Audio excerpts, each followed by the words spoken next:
జై శ్రీరామ్.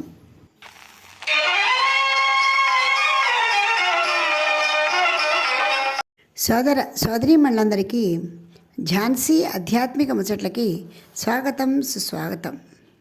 ఈరోజు మన ఈ ధారావాహికలో దేవి భగవతి యొక్క కథలని వింటున్నాం.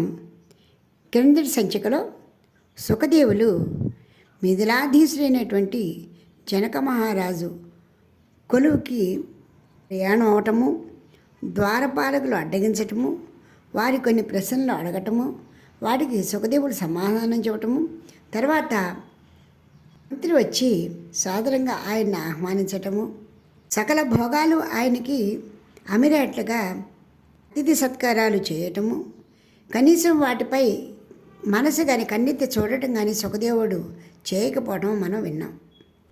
ఆయన ఎంతటి విరాగో తెలుసుకున్నటువంటి జనక మహారాజు తన గురుపుత్రిని తోడు తీసుకుని సుఖదేవుని కలుసుకోవడం కోసమని సుఖదేవుని అతిథి గృహానికి వచ్చారు. జనక మహారాజుని చూడగానే సుఖదేవులు, జనక మహారాజా, మీరు అనుకున్నట్లుగానే నేను పని మీదే వచ్చాను.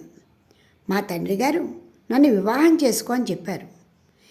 నేను ససీమిర గృహస్థాశ్రమము బంధము అది ఉత్తమమైనటువంటి విధి కాదు.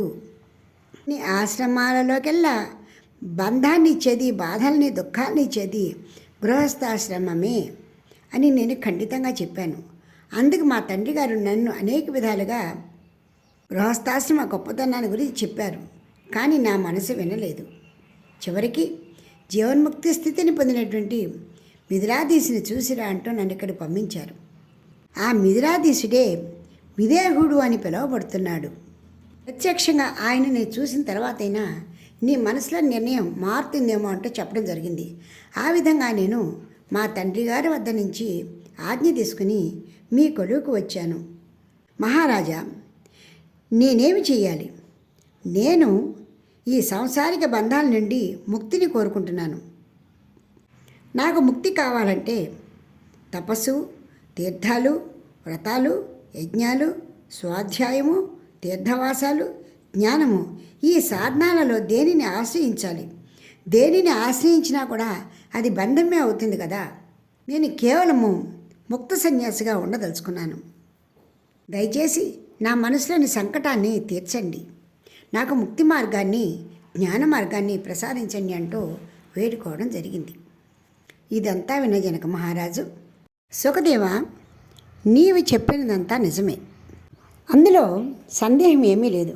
అయితే నీవు చెప్పినట్లుగా లేదా నీవు అనుకున్నట్లుగా నీవు పూర్ణ విరాగివేనా? ఇలా ఎప్పుడైతే జనక మహారాజు అడిగారో సుఖదేవులకి సందేహం వచ్చింది. పూర్ణ విరాగా అంటే అర్థం ఏమిటి అని జనక మహారాజుని ప్రశ్నించడం జరిగింది. అవును, నువ్వు పూర్ణ విరాగివేనా? నీకు పూర్ణత్వం ఎప్పుడొస్తుంది? అనుభవించిన తర్వాత, పూర్తిగా అవగాహనకు వచ్చిన తర్వాత వైరాగ్యం రావటం అనేది ఖచ్చితం.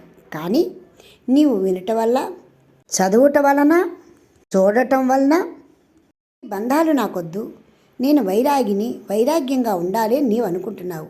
అది పూర్ణమైన వైరాగ్యమా? ఈరోజు నీ పరిస్థితులను అనుసరించి నేను వైరాగ్యాన్ని పొంది ఉన్నాను, నేను విరాగిగా ఉంటాను, నాకు ఏ బంధాలు వద్దని చెప్పవచ్చు. కానీ కాలం ఎప్పుడు ఒక్కలా ఉండదు. ఎప్పుడైతే కాలంలో మార్పులు వస్తూ ఉంటాయో మనలో కూడా మార్పులు వస్తూ ఉంటాయి. అప్పుడు ఈ స్థిరత్వం నిలబడి ఉంటుందా? కారణము వాటి గురించి పూర్తి అవగాహన లోపమే.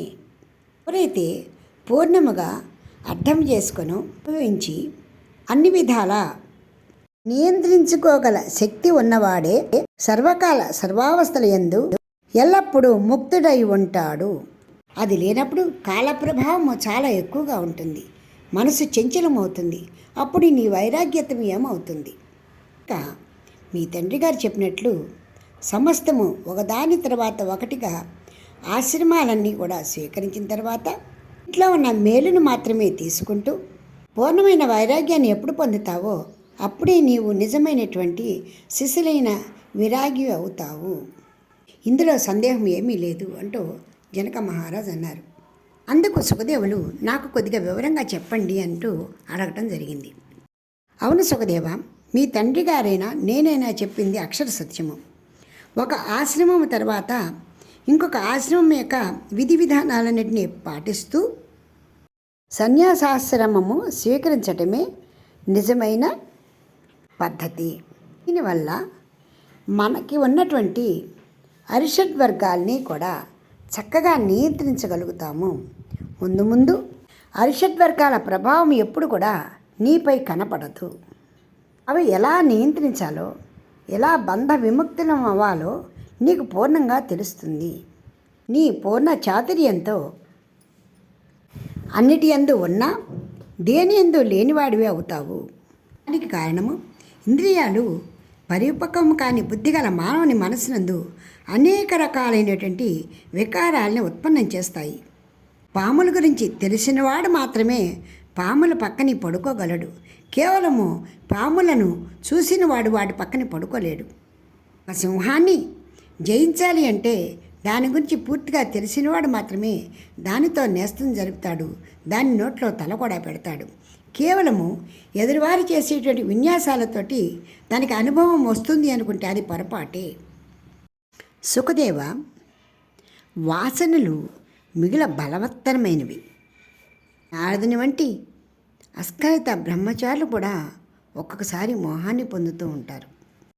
వాసనలను క్రమక్రమముగా త్యాగము చేయాలి, శాంతింప చేయాలి.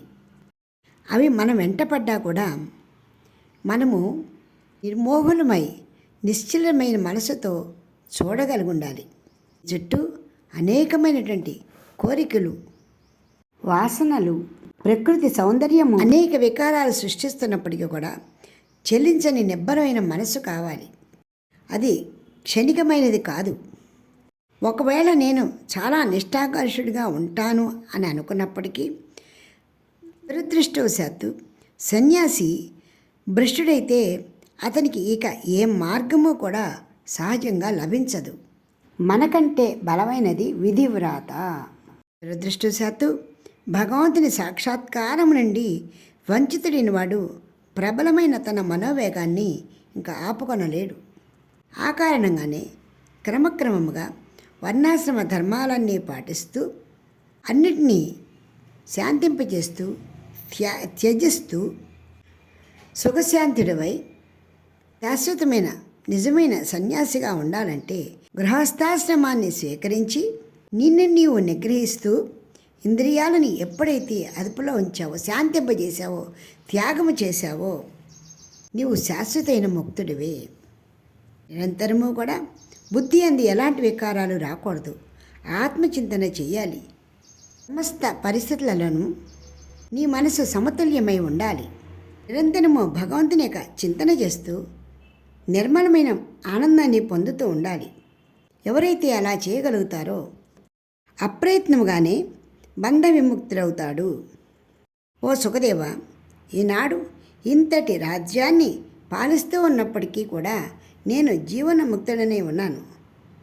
నేను నా ఇచ్ఛానుసారము కర్మ చేస్తున్నాను, కానీ ఏ కర్మ కూడా నాకు బంధకారకమో కాదు, అది నన్ను అంటుకోదు. నేను కూడా భోగాన్ని అనుభవిస్తున్నాను, కానీ సమతుల్యంతో ఉన్నాను. నీవు కూడా ఆ విధంగా ముక్తుడవటానికి ప్రయత్నించు అంటూ జనక మహారాజు ఇంకా సుఖదేవునికి ఏమేం బోధ చేస్తున్నారో వచ్చే సంచికలో తెలుసుకుందాం. అంతవరకు స్వస్తి. మీకు ఈ వీడియో నచ్చితే లైక్ చేయండి, షేర్ చేయండి, సబ్స్క్రైబ్ చేయండి.